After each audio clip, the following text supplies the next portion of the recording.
Hi, I'm Tiana Shoei. I'm a writer, entrepreneur, leader, and energy. This is my podcast, Ain't Quite Right. Join me as we laugh, learn, and live big.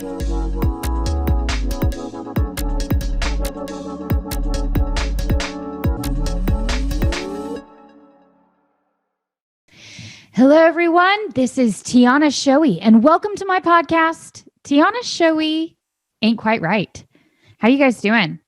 I'm excited about this episode. I actually put a lot of time and thought into these. I'm embarrassed to admit, maybe not so embarrassed because I'm admitting it, that I talk to myself a good bit. That's kind of the way I prep for these. And I spend a lot of time rehearsing in the shower, on my walks, cooking dinner, what I'm going to say.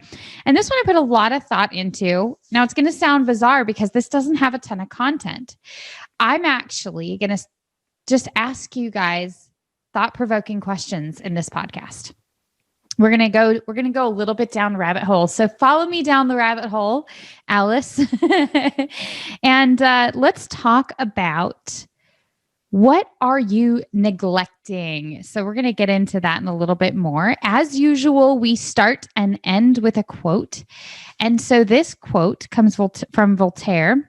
And I love this quote. It is, "No problem can withstand the assault of sustained thinking." One of the principles that I live by as a coach is, and I believe this genuinely, that every person that has a problem has the solution inside. They just need to get it out. So first of all, before we go in, I just want to check in with you guys. How are you doing? It's the end of January 2021. We have had going on almost, I guess we're at 10 months, 11 months, depending upon when you started paying attention to COVID. Quite almost now a year. We're just a few months shy of a year. Quite a year of economic disruption, social disruption, work disruption, school disruption, you name it. None of us have escaped the clutches of the coronavirus. And our lives all look a little bit different today, I think, than any of us expected they would. So just checking in with you. I know also, New Year, we talked about setting goals in not the last podcast, but the podcast before that. How is your goal setting? Where have you slipped? We all do it, by the way. I would love to sit here and tell you that I'm perfect and I never make mistakes. If I were Pinocchio, my nose would almost be hitting the screen right now. But checking back in, getting refocused on your why. When you set a goal, you have to have a good motivation for why that goal matters to you, so that you can stay on track. So just if you've lost focus, get re in touch with why you set that goal to begin with and get back on the bandwagon. A few days off doesn't mean you have to stay off. You just have to go catch it and get back on it. Don't fall off the turnip truck for too long, kids. All righty. So the reason I picked this topic, and again, like I said, I do a lot of thinking about this, and I kind of, I want to provide for you food for thought that you don't typically get anywhere else. You can go a lot of places to learn a lot of things, but I want to touch on things that are not often discussed in our culture and our society. I want to be that weirdo that goes places nobody else goes. Yeah, like I said, follow me down the rabbit hole, Alice.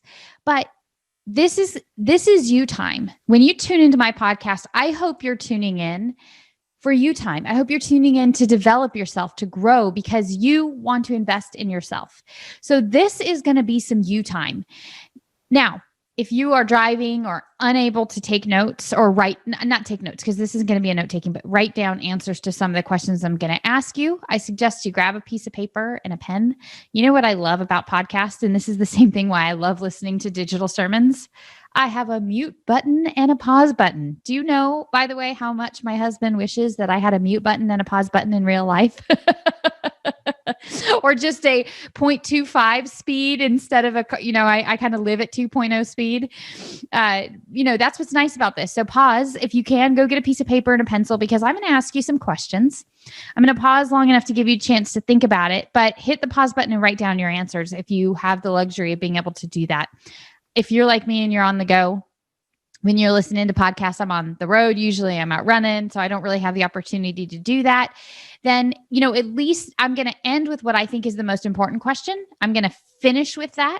So at least, try to make it a point to answer the last question. But all of these are important, and I hope they all give you something to think about.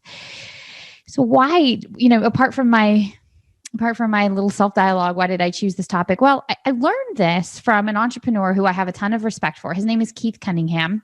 And Keith Cunningham has a book called The Road Less Stupid. Now, it's a book for business owners, so it's not necessarily a self-help book, but the principles in it apply nonetheless. And so I'm taking them and putting them into this context for us.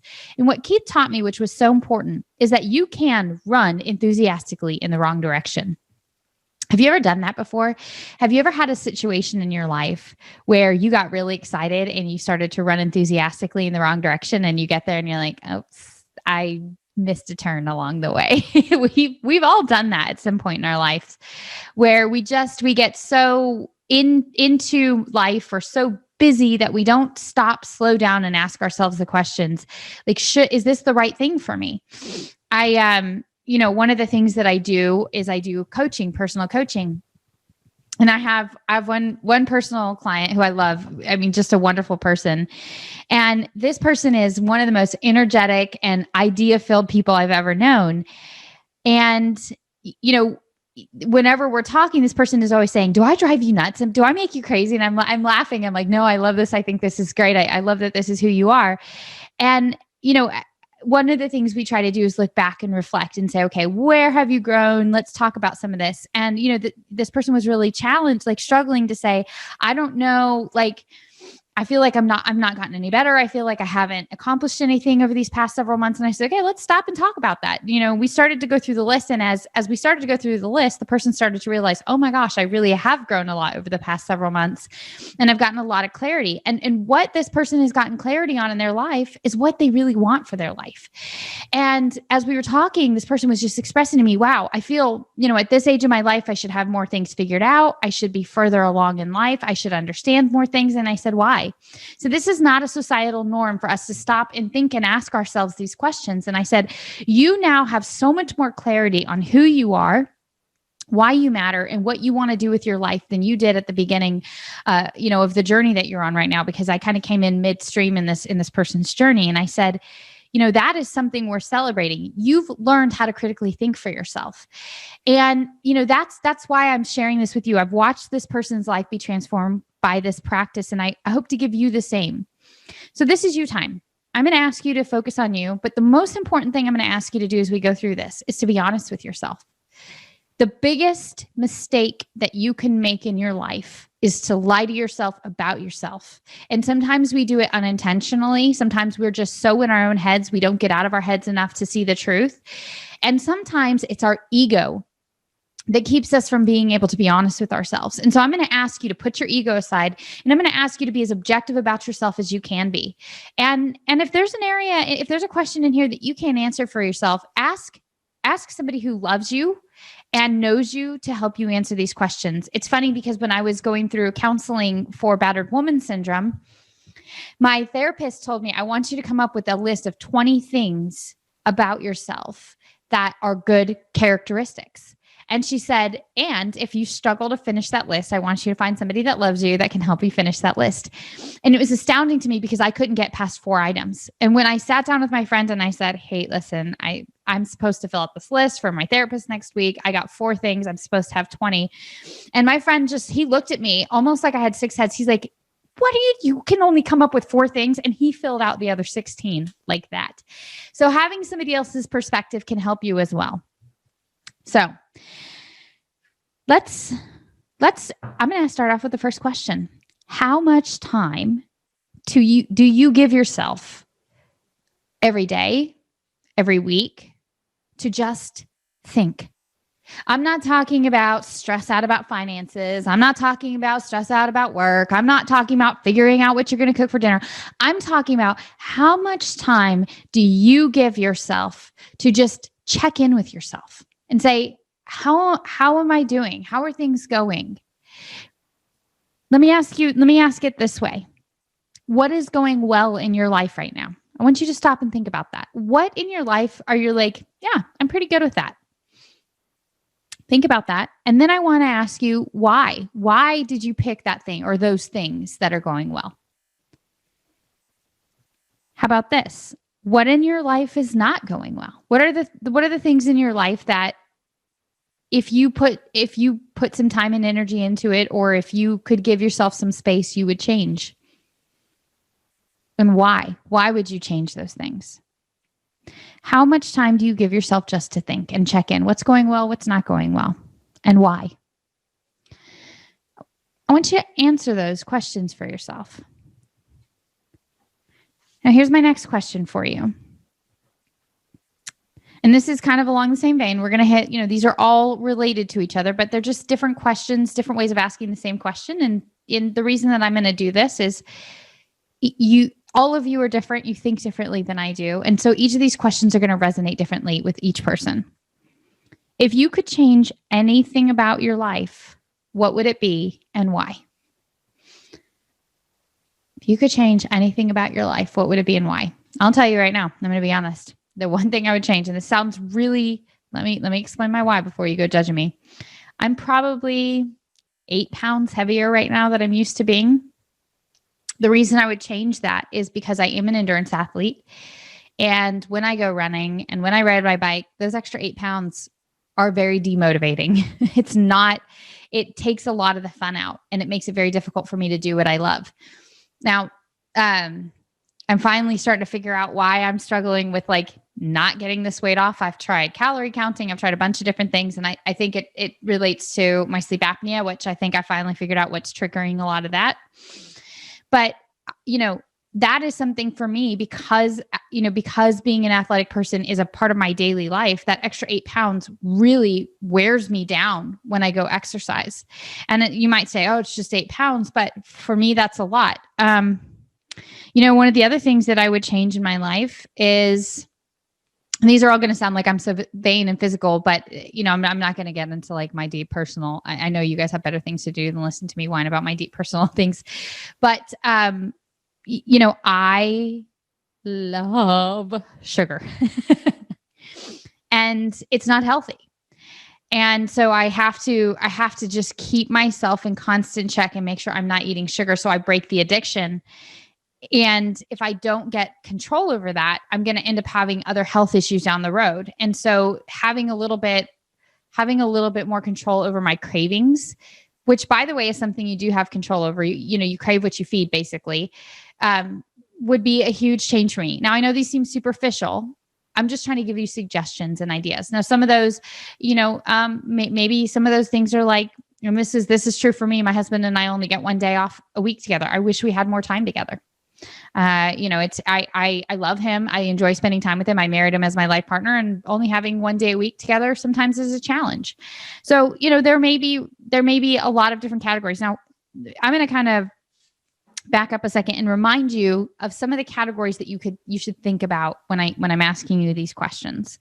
So think about your health. And by the way, health is not just physical, mental, spiritual, emotional health.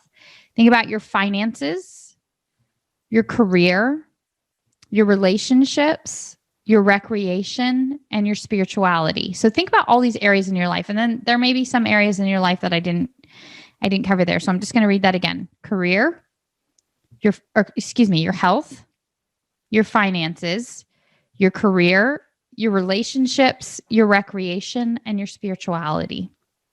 So if you could change anything in your life, what would it be and why? And by the way, when I'm asking you these questions, I want you to stop answering these through the lens of what you think is possible. This is the number one mistake I see people make. And as a matter of fact, I'm actually going to go to a question that kind of goes along with this. I want you to remember, for, assuming, and I know not everybody had this, so I hope for those of you listening that, you had a very adventure-filled childhood, a very imaginative childhood. But do you remember when you were a kid, you didn't think about life in terms of the limitations that you do as an adult? That's why in one of my podcasts, I said the highest form of learning is unlearning. The highest form of learning is unlearning, because what happens to us as adults is, as we get older and as we learn, we begin to filter everything through the lens of our experience, our perspective, which redefines our understanding of possible. And that redefinition of possible is maybe because we've tried it and it's hard, or we've been told it's impossible, or we just don't think it's possible. And what's interesting to me about that is, for almost everything that has been said can't happen, somebody has proven that it can. And again, we're talking about this in the scope of your life. If you say, what I would change in my life is I would be more financially. This is true for me, by the way. I'm working towards, and I know this, I'm working towards financial independence. I now understand that you do not have to work and earn a paycheck to be a financially stable person. I'm learning this as I've studied books like The Millionaire Next Door, Your Money, Your Life, Tony Robbins' Money Master the Game. I'm now educating myself, and that is one of my goals for 2021, is by the end of this year to have a complete understanding of what it means to be financially independent, how people who don't need to work live. And by the way, that is a very viable way to live. Mr. Money Mustache teaches this. There's so many ways that you can restructure the way you think about finances to be financially independent. So that is one thing I would change about my life. I'm not financially independent today, but my goal is to figure out what it's going to take and then figure out how to get there. And I'm making those steps and I'm learning. So that is definitely something I would change. But before I could even identify that that's an area in my life I wanted to change, I had to get rid of my lens of possibility and say, I know I've been told my whole life that the way that you live is that you go to work, you collect a paycheck, you save money for retirement, and then when you're ready to retire, you retire on what you've saved. That is not the only way to manage your finances. In fact, there's a whole bunch of literature. I mentioned some of the books. Rich Dad, Poor Dad is another one. Napoleon Hill's Think and Grow Rich. There's so many other pieces of literature out there and other people who've done it and figured out different ways, that the first thing I had to do was get rid of my lens of possibility and say, no, I need to think outside of what I've always been taught as possible. And I need to think bigger than that. Every question I'm asking you in this, I'm going to challenge you to think bigger than you're thinking. And I'm going to challenge you to stop thinking like an adult. And I want you to put your kid lenses back on. Now you might say, well, I'm mature and I'm responsible and I've learned more than that. Maturity is great. Learning is important. I'm an avid learner. I'm a life learner. That's my highest value in life.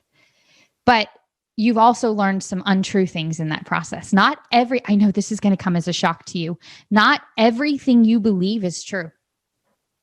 I want to say that again. Not everything you believe is true. You have information stored in that little noggin of yours that's not true. And that untrue information is being filtered through your lens of possibility. And so there are some things that you have accepted as truth and accepted as reality that are not true. And part of why I'm asking you these questions is to sort through that so you can begin to unlearn some of the things you've learned in life. That's why I love Jim Kwik, Limitless. He just comes in and he's like, oh, you think that you have a bad memory? There's no such thing as a bad memory. There's only a trained and an untrained memory. Boom, truth bomb. Boom, mic drop. So, stop limiting yourself. And so this is the another question I was going to ask. And this kind of goes hands in hands with what I was just saying. When I ask you, what was one thing you'd change about your life and why? I want you to think big. I want you to get out of your own head. And I want you to stop being a small-minded person. And so here's my next question for you. If the child version of yourself, who you were as a kid, could look at you right now and was handed a piece of paper and said, judge your adult version, judge this old person, what would that child say about you? Would that child be proud of who you are? Or would that child be like, whoa, bro, you became super boring? What happened to all those fun things we were going to do when we grew up? What about those adventures we promised ourselves? You don't climb trees anymore? And girls still have cooties, boys still have cooties. But seriously, the reason I ask you that question is because I want you to begin to see the areas in your life that you're not thinking about, that you've neglected, or that you've grown too wise and matured. You've you filtered it all through the lens of life. I mean, life leaves some pretty gnarly scars and it's really important to learn from them, but you also have to make sure you're learning the right lessons from life. Just because something's hard, the lesson shouldn't be, I shouldn't do that. If the first time I tried to run a 100-mile race, I did what's called DNF. When somebody says to you, I DNF'd, that means I did not finish. DNF'd. We make everything a verb, a word in the running community. I PR'd today. That means you personal record and you had your best, whatever, time, speed, whatever. So I DNF'd my first 100-mile race. And there were a lot of reasons why. There were things outside of my control. There's nothing I really could have done to push through. It was a wise decision for me to quit. When I quit at mile 65. So I was 35 miles away from finishing 100 miles. And I could have walked away from that situation and said, running 100 miles is stupid and I'm never going to do that. I could have. It hurt. I was not in good shape when I dropped out of that race. It was a hot mess, as we say here in the South. But I didn't take away from that, because that was hard or because that hurt, I needed to quit. I took away, okay, well, here are the mistakes that I made. I made some legitimate mistakes that led me to a position to not being able to finish that race. And instead of throwing in the towel, I figured out what I needed to adjust and I just kept going. And so we all have those areas in our life where we had a goal or we had something we wanted to do. And when it got hard, we quit and we walked away and we took away the wrong lesson. Maybe you tried to figure out how to become financially independent and you made a bad investment and you thought, I'm not doing this anymore. Back to the old tried and true way. I don't know what that looks like for you. And I try to give you examples to help you think about things, but I also don't want to prohibit or inhibit your thinking. I want it to be all organic thinking. So kind of going back on this, if the child version of yourself were to judge the adult version of you, what would they say? Where have you exceeded your expectations and where have you not reached them? Where have you disappointed that inner child?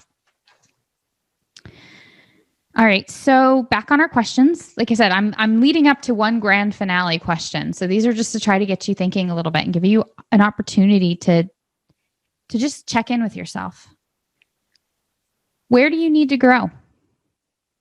What area in your life are you your own worst enemy because you need to learn and you need to grow in some way and you've just kind of been putting off?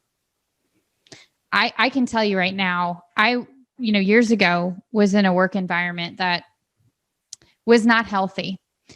And I look back at that now and I think, oh my gosh. So, while certainly I was not to blame for the entire situation, if who I am today had been in that circumstance, I would have handled it entirely different. But I had a window of time to learn and grow through that. But rather than learn and grow in that situation, I just kind of sat in my own misery. I complained nonstop. I built up so much resentment and so much anger rather than saying, okay, what do I need to learn here? How can I grow? How can I become a better person in this situation? And so we all have those areas in our lives where we need to grow. Again, one area I need to grow is I need to learn how to better manage my finances. I follow Dave Ramsey and I have, the plan in place and I'm, very good about being disciplined and staying on track, but I know that I'm only at the first step of the process and I have to grow. In order to achieve the things I want for my life, I have to grow into the person it takes to achieve them. It's a quote, set goals so big for yourself, you have to grow into the person it takes to achieve them. I have to grow as a podcaster. I love this. I love talking and growing and going on this journey with you guys, but I'm still very much a baby at this. I've been doing this since July, the end of July. So I've got a lot of learning and growing to do. And I spend a lot of time trying to learn and understand how I can provide you guys better quality and make the most of the time that you share with me. I can tell you that there are things in relationships where I could do a better job being a better listener. I can tell you that, I am the worst. I'll admit it. I'm going to air my dirty laundry with you guys today, but I'm being vulnerable with you because I want you to be vulnerable with yourself. I want you to give yourself permission to have compassion and be honest with yourself. Part of the reason I think why we're not always honest with ourselves is we don't have enough compassion on ourselves. I'll tell you, I'm the worst. My alarm will go off and I have the most incredible ability to reach over, slap it, and then doze off for another 20 minutes. Like that is such a bad habit of mine. And it's a lot of it is this time of year because it's dark in the morning. I'm very a sunlight person. Like as soon as the sun's up, I'm up. But this time of year, I'm not waiting until the sun's coming up to get out of bed. And so I have a light. I have a alarm clock that's a light alarm clock that wakes me up with light to help overcome that. But I know that's an area in my life I need to grow. So what is an area in your life that you need to grow? And what must happen in order for you to grow through that? So with my getting out of bed, when my alarm clock goes off, what must happen? I must not allow myself to turn off the alarm clock until my feet hit the floor. Because it just makes like this bird, and the light stays on even when you turn it off. But I should not allow myself to push that button to turn off the sound of the birds chirping until my feet are on the floor. If I look back at the relationships that I struggled through, in the work environment I was previously talking about what must happen in order for me to grow. Well, I needed to, at that point in time, if I could go back and relive that situation, I did some reading to try to figure out how to solve the problem, but the reading was always based around the other person and not myself. So I would step back and say, I would ask myself, okay, where am I not the person I should be in this? And I would figure out where I needed to grow. So, in that case example, I'll say I didn't understand the concept of extreme ownership like I do now from Jocko Willink. I wasn't taking ownership. Okay. So what must happen in order for me to grow in that area? I need to learn how to take ownership. What must happen in order for me to learn how to take ownership? I need to understand what taking ownership means. Well, what must happen in order for me to learn what taking ownership means? I need real life examples. What must happen for real life examples? I need to find them or find a good book. And then you ask that question, what must happen, until you get to the first actionable step. And then you go from there. So the first actionable step would be listen to the audiobook, Extreme Ownership, or whatever audiobook I landed on, and then start putting that into practice and so on. I'm giving you guys examples to give you an opportunity to think through where you need to grow and what must happen in order for you to grow. All right, here's a little less serious question, but a good one. What brings you joy? What brings you joy? And why? Why does it bring you joy? This is a good question because it's important for you to check in and remind yourself why you're alive, what you enjoy doing. And do you do enough of that? I ask this question to a lot of my coaching clients, and I love the array of questions. I love the array of answers I get. Sometimes it has to do with spending time with family. Sometimes it has to do with recreation. For me, one of the things that brings me a tremendous amount of joy is being out in the woods. Like, stick me out on a trail all day, every day, and I'm as happy as a hog. Why does it bring you joy? What brings you joy, and why does it bring you joy? Now, here's a really challenging question for those of you that are career people. And if you're not, that's okay. Do you work to live, or do you live to work? Corporate America has unfortunately convinced a vast majority of people that they need to work to live. Live to work, not work to live. What's the difference? Is your highest priority in life your job, or is your highest priority in life living? I know you say, well, in order for me to live, my highest priority has to be my job. Remember how I was talking about you've accumulated a bunch of untrue beliefs? That's one of them. If you are neglecting self-care, if you're neglecting your relationships, all for the under the pretense of you need to make work your priority so you can live. Not only is that an untrue belief that you're holding, but you're also not performing your best at work, because you are not the best version of yourself if you're neglecting key areas in your life. And you're not the best employee if you're not the best version of yourself. So, do you live to work or work to live? And why? I love that why question. All right, here's another one. This one's challenging too.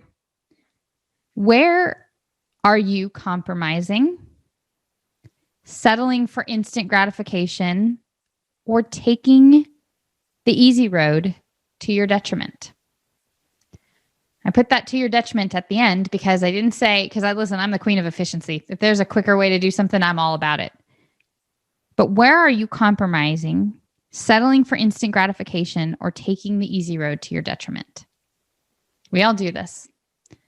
Every single one of us. Think about that for a minute.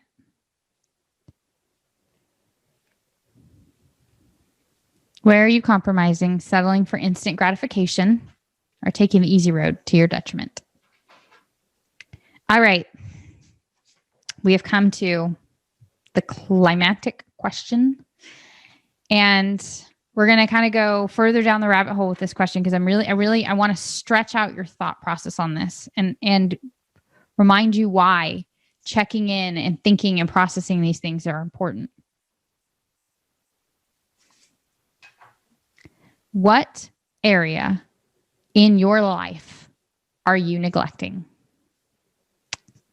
Health, finances, career, relationships, recreation, spirituality. Those are some of the categories. There may be more outside of that for you.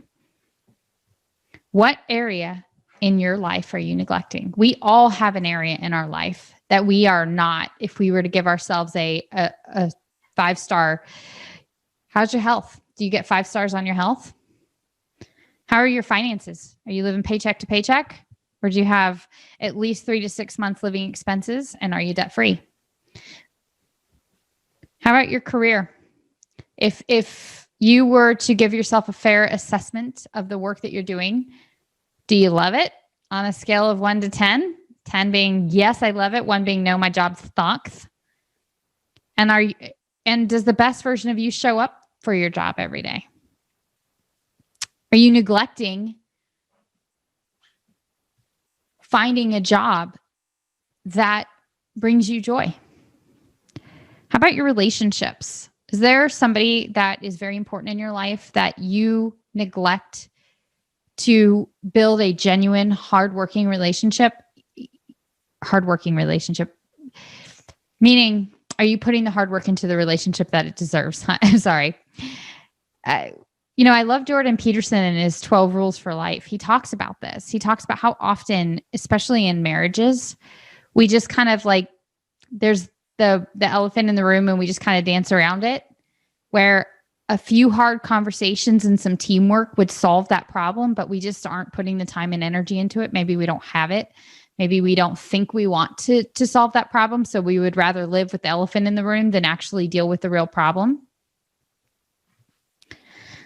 Maybe you've got to have some hard conversations with people in your life that maybe don't belong in your life anymore. Maybe you need to have a hard conversation with somebody in your life that you love and you want to address some tough things. Or maybe you just aren't spending time with people you should be spending time with. What area in your life are you neglecting? How about your recreation? How much fun, how much playtime do you have? Did you know that intelligence is directly related to playfulness? And this is especially true in animals. The more playful the animal is usually the more intelligent they are. If you don't know how to play and if you don't know how to have fun, you're not only missing out on one of the greatest things about life, but you're also limiting yourself. You're also holding yourself back from being the best version of yourself that's possible. How about your spirituality? What do you believe? What's your faith? Are you agnostic? Are you an atheist? Are you Muslim? Are you Christian? Jewish? What do you believe? Why? And how important is that belief in your life? And do you neglect that at all? So what area in your life are you neglecting? Now, I want you to think about that. And I'm going to stop talking for just a minute because I want you to pick a really, the most important, I think, we're all neglecting several areas of our life, but I want you to pick the most important area in your life. The one area that if you had to focus on just one thing, you would change, because I'm going to go down a rabbit hole with you a little bit deeper on this, because I think this is important. This is why we're thinking. This is the whole purpose of this podcast, is to kind of get you to think about things a little bit. So I want you to think about that thing. And I want you to imagine 5 years down the road that you continue to neglect that thing. And now, as a result of your neglect, the worst case scenario isn't just a possibility, but it's a probability. Because here's the reality: with every area in our life that we neglect to address and take care of, it now registers on the scale, not just a possibility, but probabilities that things are going to go sideways. There's a lot in life you can't control, but there's a lot in life you can. And we spend a lot of time and energy focused on what we can't control when we should be spending that energy on what we can. So I'm going to pick on health for just a minute here, because I think this is an easy one, or finances. This is another one of finances, or relationships. Okay. Let's say you're neglecting your relationship with your spouse. Let's just say that deep down inside, you're not giving your spouse everything. You have a very selfish approach. You're kind of like, well, you're not doing it for me, so I'm not going to do it for you, rather than saying, I love you, and so it doesn't matter. I'm going to do it for you, whether you do it for me or not. And not having expectations, but genuinely serving that other person. So let's just say you continue to neglect your spouse year after year after year. What is the outcome of that going to be? On the best end of that, you have a roommate. On the worst end, probably end up divorced. And by the way, for those of you who think divorce is a good thing, as somebody who's been divorced a couple of times, I can tell you a couple things about divorce. You should not stay in an abusive relationship, period.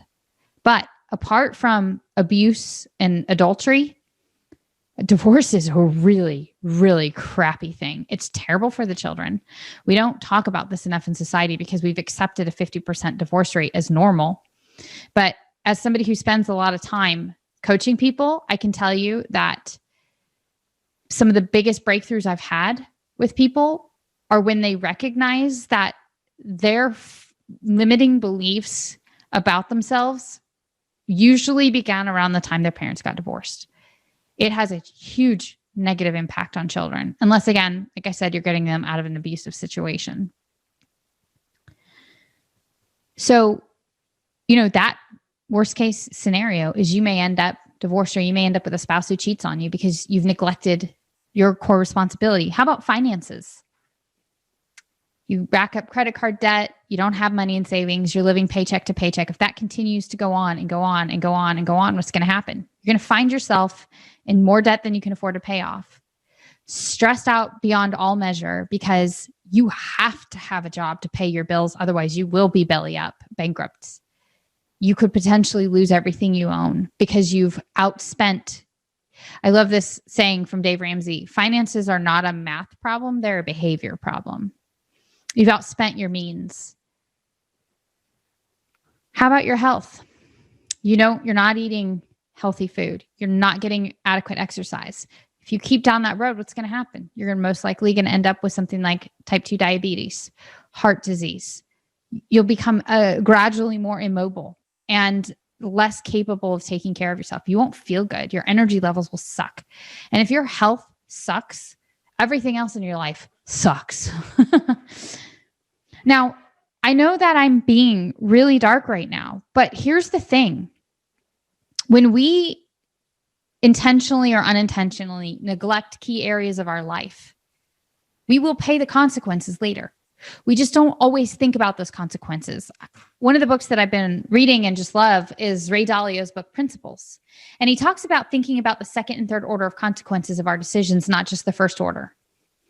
In other words, what are the longer term ramifications of the decisions that you're making? And so every time you grab that candy bar, or you stay up later than you should, or you know that it would mean a lot to your spouse if you just took 2 extra minutes to do the dishes, or you decide that you really want that new iWatch, so it's just $600, I'm going to throw it on the credit card or pull it out of savings, whatever.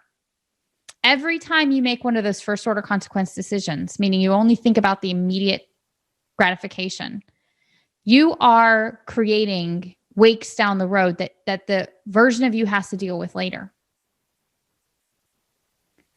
Thinking about how bad things can devolve in your life if you don't address them is a healthy way to remind yourself why it is important to do the hard work. Discipline equals freedom.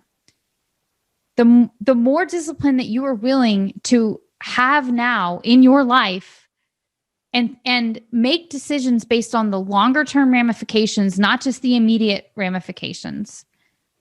And stop neglecting key areas of your life because you're too busy, or because you're not thinking about it, or because right now it's not a high enough priority. Remember this: small problems are just big problems that haven't matured yet. Small problems are just big problems that haven't matured yet. So I'm challenging you.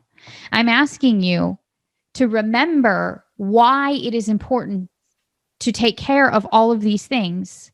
Because if you continue to neglect the key areas in your life, the tax man's going to come calling at some point. I talk to executives about this a lot who work way more than they should. And, they have all these justifications, but this is the job requires of me, and I have to do this, and this is just what it is for right now. And I'm like, all right, but here's the deal. You can ignore me all you want. You can justify your 80 hours a week and the fact that you are not a healthy person all you want for that paycheck. But I'm going to tell you, at some point, the tax man's going to come calling. You are just robbing Peter to pay Paul right now. You are taking out a loan that your body is going to have to, or your family, or whatever it is that you're neglecting, you're taking out a loan, and that loan is going to come due at some point. And you may not have the money in the bank to cash that check when it comes, or to pay that bill when it comes time. In other words, if you neglect your health for such an extended period of time, by the time the tax man comes calling, by the time your body is like, thank you, we're done, it might be too late. If you're neglecting your relationships for so long, by the time the damage is done, it might be too late. If you're neglecting your finances for such a long time, by the time it is time to fix it, it might be too late. What area in your life are you neglecting? And if you continue to neglect these areas in your life, what are the long-term ramifications of that?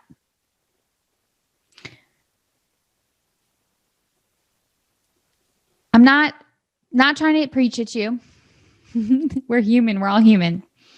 I'm inviting you, I'm encouraging you on a journey where you learn to give yourself space to think. We talked about a lot of different questions today, and I know I kind of went down this rabbit hole in this one, but thinking isn't just asking the question, but it's learning to get to that next level. Why does it matter to address the areas in your life you're neglecting? Because the ramifications of that decision could be long-term. Now, Gary Keller teaches in The One Thing, and he's very right about this. Sometimes you have to neglect certain areas of your life for a temporary period of time so you can focus on one thing.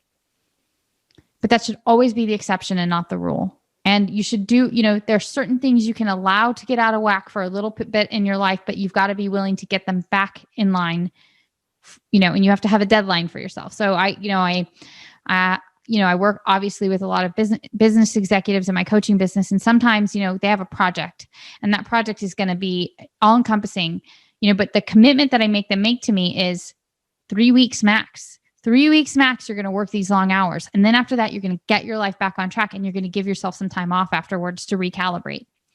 Because the lie that I think corporate America tells people is you can continue to burn yourself you can continue to burn the candle from both ends and you'll be fine. No, you won't be fine.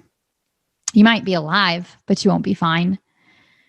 Because not only do you run the risk of not enjoying the life you're living today and living for tomorrow, which is not guaranteed to anybody, because this is what you have right now. Dance the dance of now. You don't have tomorrow. You have right now. If you're not learning how to live today, then you're going to end up, and I talk about this a lot, with one of the 5 regrets of the dying, if not all 5. But here's the one that scares me more than anything.